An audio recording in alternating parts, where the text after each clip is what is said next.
Good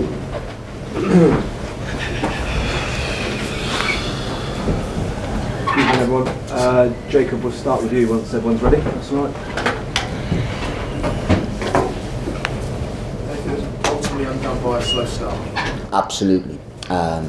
Look, congratulations to Newcastle. They did a fantastic side, and as I said, they've on the whole over the two legs probably deserved it. We were really disappointed with the first 15-20 minutes because just gave ourselves a mountain to climb, and it's easy things to give away. They're poor goals to give away, letting and the stuff we've worked on, the stuff we've identified from the first game, from what they do.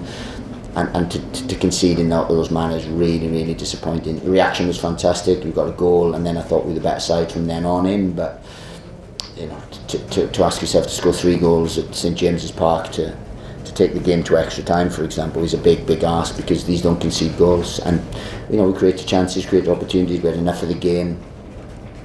It's just too much to do. Do you think a back five perhaps hamstrung your team as well, because it was quite a slow start and it failed to move up the pitch? But that was insistent, in the back four. If you're passive and sit off, it doesn't matter if you play back 5, back 3, back whatever you do. If you're passive, then you don't get up the pitch, and it doesn't matter. So we had to change because they weren't doing what we'd asked them to do. So it suited us better, and we were better in the 4, but we can't just say, okay, we can't do it, because if we're not versatile and not able to do that, then we won't develop as a side. But we were better in the 4 because we were a bit more aggressive. Just my final question on transfers. There's 2 new faces that's set to come in. What's your thoughts on them too? Well, look, when we get confirmation they're done, we'll be very excited about them. If we've managed to get those 2 over the line, then we're very excited because they'll give us different threats.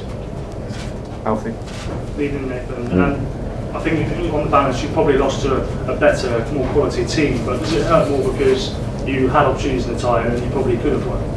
Well, we could have got. It could have been far. If we defended better, we could have. It was 2 crosses where midfielders arrive in the box, 3 crosses and midfielders arrive in the box and score, and it's stuff we've identified, stuff we've worked on. So you can talk about systems, you can talk about everything, but it's poor, and 1, we've got to defend the cross better and be better, but 2, we can't let runners go into your box, and they've done that, and that's how we've been undone. 3 goals from midfield players arriving in the box, and it's poor. But on the whole, it's been real.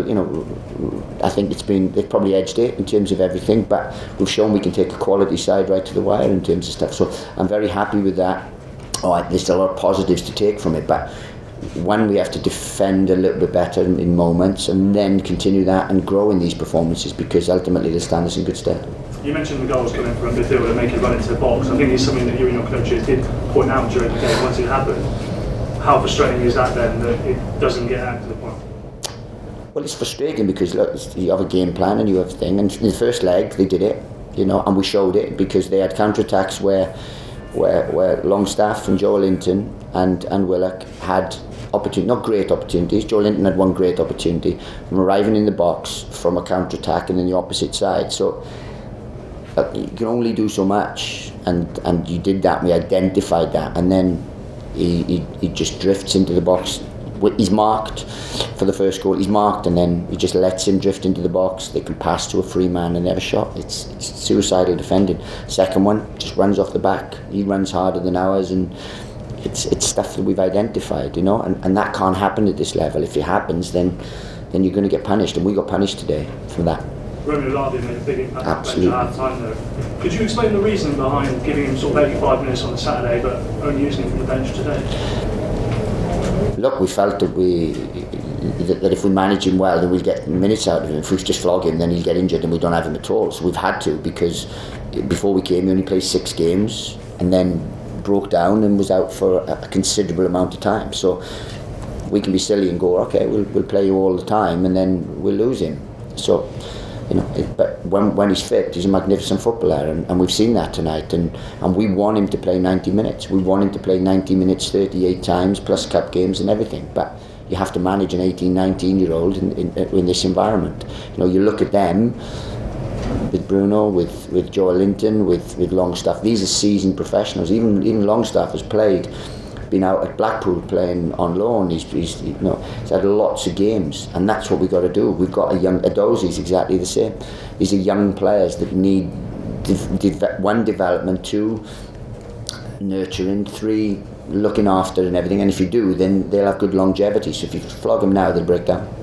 There's been a report there was a red card to one of the coaching staff at half time, or some kind of incident. Are you able to shed light on what happened with them? No, there's no relevance on the game or anything. We've literally, there was one significant red card which we felt was justified, but look, there's no bearing on the game whatsoever. Nathan, can you describe the range of emotions you feel right now? Because I'd imagine there's a bit of pride from what your team has done. There is, but it's very difficult when you lose a game, and we just started so slowly, and everything we talked about, an aggressive start, about being positive, about being bold, and that, and then to just switch off on 2 occasions and stuff we talked about is really frustrating. But the reaction and how they go about it, and what they give me on in terms of endeavour and everything, I can't fault them, and I am proud, of my team, but I can't keep being proud of the reaction and everything, because when we don't pick up the results that we have now, look, everything's down now to the league, and we have to make sure that we are really get the points that we need to stay in the division, because that's the be all and end all. And have you seen enough from Newcastle to suggest they can go on and win the competition? Look, in the final now, whether they play in the final, they've got an opportunity. They're a good side. They're 3rd in the Premier League at the halfway stage, or just over the halfway stage. So they must be doing something right. And in terms of the recruitment they've done, in terms of the time that Eddie's had here, and doing a wonderful job. And they're a very, very difficult side. Big, strong, athletic. They run. They can handle the football. They've got some wonderful players in certain areas. You look at Almiron, you look at Bruno, you look at these players, Joe Linton. Some wonderful players in terms of that. Plus they work hard, and they're very, very systematic. So look, they're a tough side to play in any competition.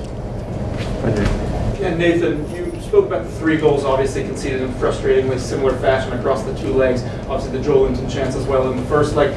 You showed the players the issues. You felt that you'd addressed it, but obviously the problems didn't get solved. How do you actually find the solutions going forward if you feel you're doing the work to find the solutions, but the solutions aren't actually there on the pitch? Well, look, it's personnel at times. It's personnel. It's just reiterated work, because it didn't happen second half. They didn't have a chance second half when we identified those things, and it's just taking the information on board. It's about really learning from everything, because we can't do that away here and expect to you can't concede 2 and expect to win a game here, because it's it's a difficult place to come. But we've shown over the 2 legs that we can, and it doesn't matter it's the cap. This is a high pressured game. These are high pressured games, and we showed that we can compete with a really top side over 2 legs. Now we have to transfer all the positives that we have in these games into the league, because that's the bread and butter.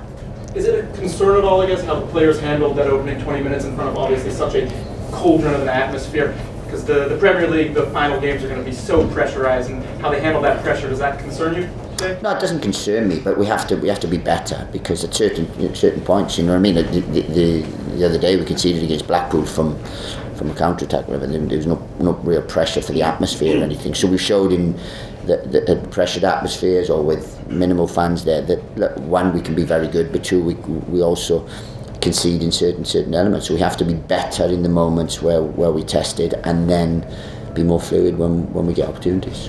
Just very lastly, for me, Romain Perrard, I think some fans felt it was a little bit harsh not to start today after his performance at the weekend. He's been a bit in and out of your team. He obviously came on for the second half. The team was better. That wasn't the only reason. What do you think he needs to do more of, I guess, to get some sort of consistent starting? Well, I think he's been excellent in the last 2 games in terms of that, and has continued that. We want outcomes from him. On the weekend, we got outcomes in terms of free kick, and I think he gets in wonderful positions, and we want outcomes. We want quality in everything that we do. But look, he's in and out before I came, and that's continued a little bit. But everyone's going to be needed here.